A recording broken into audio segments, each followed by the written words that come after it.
tragedy or disaster, firefighters and paramedics run in to help, but who helps them with what they see and experience? Good evening. I'm Jessica Clark. Thank you for joining us for First Coast News at 7. St. Johns County firefighters are now about to get more support. They just received $500,000 from mental health assistance. Right now, our men and women in fire rescue, they're in crisis. It's been a hard few months for St. Johns County Fire Rescue. We've lost 2 souls over the last 5 months. One was just over the weekend. Firefighter Brandon Estes died suddenly. You know, the department's grieving.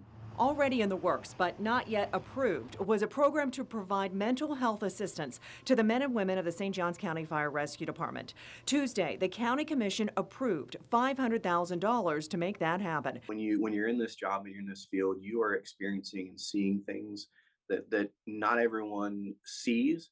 And certainly they don't see them at the rate at which and the frequency at which we're experiencing them. Nationally, statistics show that suicide is the leading cause of death with our first responders and our police. St. Johns County Commissioner Sarah Arnold pushed for the mental health funding for firefighters. She has personal experience with mental illness. I lost my father 15 years ago after a lifelong battle with mental health to suicide. And so I've personally seen the tragedy and the fallout and what that looks like. Military veterans make up 20% of the St. Johns County Fire Department, and while that can be beneficial, it's also another layer of traumatic experiences. And so then you have a compounding situation. The county's population boom and growing emergency call volume could add to the mental strain.